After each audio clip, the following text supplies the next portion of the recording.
તો નીટ મુદ્દે Rahul Gandhi press conference કરી રહ્યા છે, સીધા જોઈએ. Placed not based on merit, but because they belong to a particular organization, and this organization and the BJP have penetrated our education system and destroyed it. What was done by Mr. Narendra Modi to the economy with demonetization has now been done to the education system. Youngsters, I want you to know that the reason this is happening and the reason you're suffering is because an independent, objective education system has been demolished, and it has been replaced by an education system that is captured by the BJP, captured by their parent organization. And until this capture is released, you are going to suffer. You are going to see cancellations of your exams. You are going to see paper leaks again and again and again. One paper has been cancelled. We don't know what is going to happen to NEET, but whatever happens, it should not be done in a arbitrary fashion. The rules that apply to one paper should apply to another paper, and it is very important that the people who are guilty here are brought to book and they are punished. Thank you.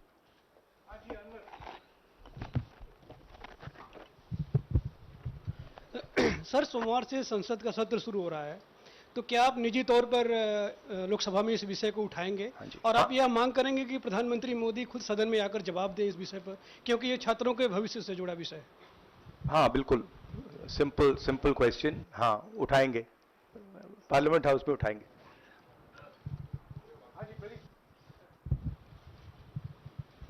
Thank you sir. Rahul ji मैं इधर हूँ. सवाल ये है कि जो education system इस वक्त है और जिस तरीके से जो पेपर लीक हुए, जिसका आरोप भी आपने लगाया और जो सामने भी आया है, रद्द भी हुआ है कल परीक्षा, लेकिन सबसे बड़ा सवाल ये है कि बदलाव क्या होने चाहिए, वो बदलाव जो इससे परीक्षा लीक रुके, वो क्या आपके पास फार्मूला? हमारे मैनिफेस्टो में हमने लिखा था. देखिए, 2-3 चीजें हैं. सबसे पहले जो शिक्षा का सिस्टम है उसको एक संगठन ने कैप्चर कर रखा है. अपने लोगों को हर पोस्ट पे यही डालते हैं. वाइस चांसलर्स की लिस्ट निकाल लीजिए, पता लग जाएगा. तो इसको रिवर्स करना होगा. दूसरी बात, मैनिफेस्टो में हमने साफ कहा कि पेपर लीक होने के बाद कार्रवाई करना एक बात है, बहुत जरूरी है, और स्ट्रिक्ट से स्ट्रिक्ट कार्रवाई होनी चाहिए.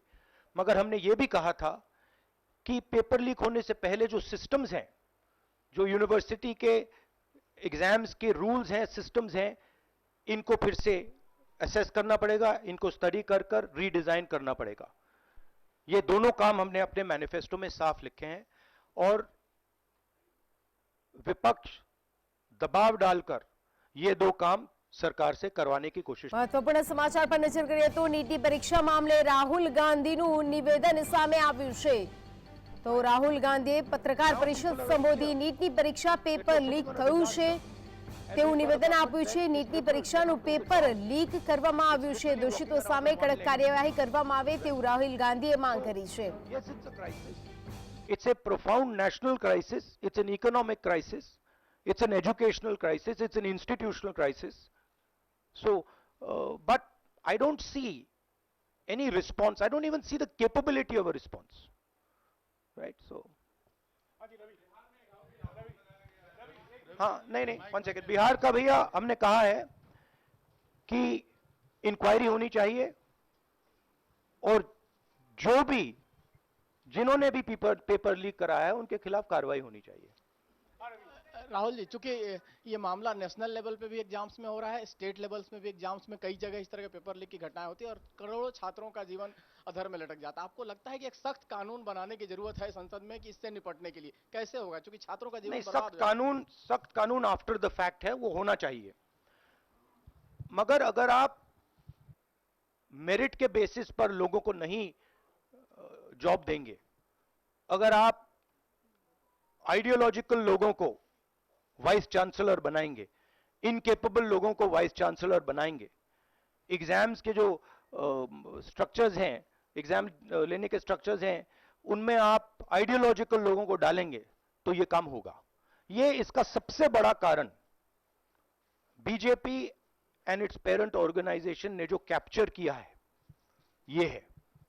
और अगर आप कल्प्रिट ढूंढना चाहते हैं तो मैं आपको बताता हूं जिन लोगों ने हिंदुस्तान के इंस्टीट्यूशंस को डिस्ट्रॉय किया है, जो पहले ऑब्जेक्टिव हुआ करते थे, इम्पार्शियल हुआ करते थे, वो आज इम्पार्शियल नहीं है, ऑब्जेक्टिव नहीं है, आइडियोलॉजिकल बना दिए गए हैं और मीडियोकर लोगों को इन इंस्टीट्यूशंस में बैठा दिया गया है। इसका मेन कारण यह है, और इसका आप एपिसेंटर देखिए, पूरा देश जानता है, युवाओं आप सब जानते हो कि इसका पहले एपिसेंटर मध्य प्रदेश हुआ करता था, वहां पे 40-50 लोगों की हत्या हुई थी, ये तब शुरू हुआ था।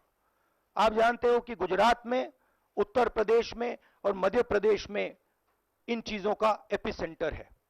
और आप यह भी जानते हो कि बीजेपी के लोग कहते हैं कि हमारी लेबोरेटरी मध्य प्रदेश और गुजरात है। तो लेबोरेटरी से यह काम शुरू हुआ है और अब यह काम देश में फैल रहा है और आपका इससे नुकसान हो रहा है। जब तक यह रिवर्स नहीं किया जाएगा, जब तक हिंदुस्तान के इंस्टीट्यूशंस इनके हाथों से नहीं छीने जाएंगे और इफेक्टिव, ऑनेस्ट, इम्पार्शियल लोगों के हाथ में नहीं जाएंगे, तब तक ये होता रहेगा। और मैं आपको बता रहा हूं, जब तक बीजेपी रहेगी ये बढ़ता जाएगा।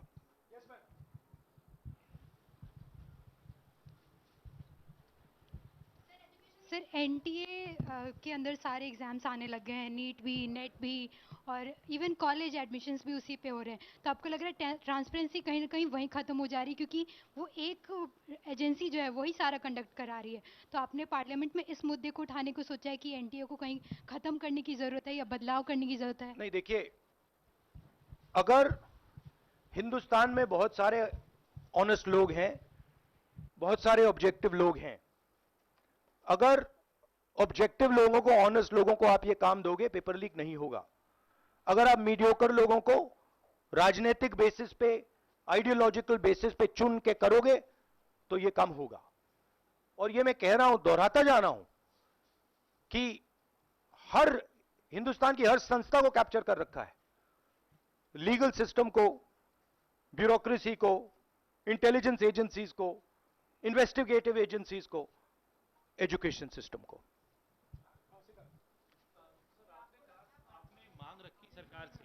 आपने अपनी मांगे रखी हैं सरकार से, लेकिन सरकार के पक्ष पहले ही सामने आ गया। एनटीए को जो एनटीए है एजेंसी, उसको क्लीन चिट एक तरीके से एचआरडी मिनिस्टर ने पहले ही दे दी है। तो सरकार का तो कहीं ना कहीं पक्ष साफ दिखाई देता है। आगे आप लोग कैसे जाएंगे? उनकी क्रेडिबिलिटी इन बातों में है ही नहीं। वो क्लीन चिट दें, उसका कोई मतलब ही नहीं है। उनकी जीरो क्रेडिबिलिटी है। सब लोग जानते हैं कि एपिसेंटर मध्य प्रदेश, गुजरात एंड उत्तर प्रदेश। सबसे ज्यादा मेरी यात्राओं में सबसे ज्यादा पेपर लीक की बात यहीं आई थी, उत्तर प्रदेश में आई थी, मध्य प्रदेश में आई थी।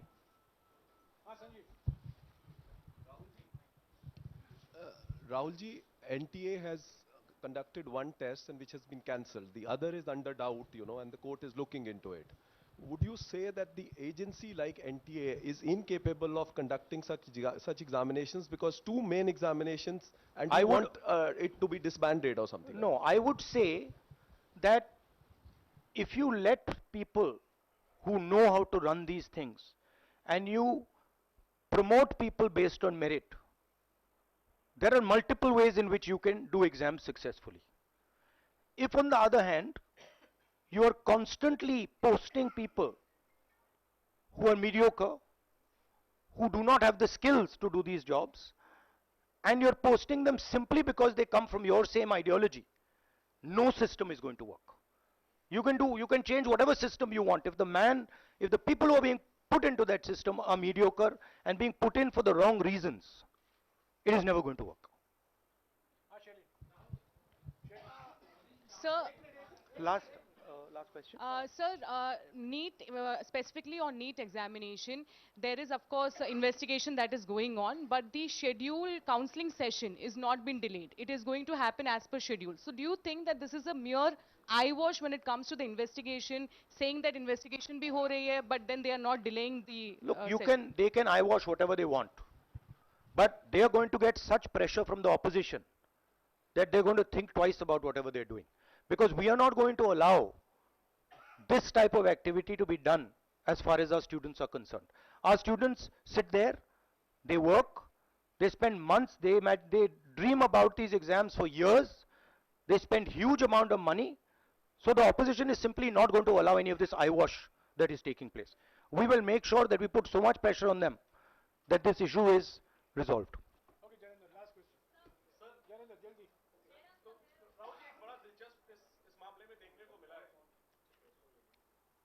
तो इसी विषय पर इस मामले में एक अजीब स्थिति है कि जो आरोपी हैं पटना में वो स्वीकार कर रहे हैं कि उनको पेपर पहले मिल गया था, यानी सीधे सीधे पेपर लीक का केस है और सरकार की तरफ से पहले तो क्लीन चिट दे दी गई, पेपर लीक से इनकार कर दिया गया और अब बिल्कुल रेडियो साइलेंस है। नेट कैंसिल हो गया, नीट पर अभी भी स्थिति साफ नहीं है। तो ये जो स्थिति है, आरोपी कह रहे हैं पेपर लीक हुआ, मंत्री कह रहे हैं नहीं हुआ, इस पर आप क्या सोचते हैं? और नो कॉन्फिडेंस मोशन पार्लियामेंट में आप लोग लाने की कोशिश करेंगे? Silence is because Prime Minister is crippled. Right now, Prime Minister's main agenda is the Speaker. So he's not bothered about NEET, he's not bothered about all these things. He's bothered about कि भैया मेरी सरकार निकल जाए यहाँ से और मेरा speaker बन जाए. Right? That is where he is right now. That's where his mind is. Right? So, essentially the main thing is that we have a government now, right, and a Prime Minister now, who will find it very difficult to function. The Prime Minister, if I might say so, is psychologically broken. He has collapsed, psychologically collapsed. And he will struggle, knowing his personality, he will struggle to run a government like this. Because his entire sense of running a government, the idea of running a government, Mr. Modi's idea is to generate fear in people, to frighten people, to make people not speak. You're aware of that. Now what has happened is people are not scared of him.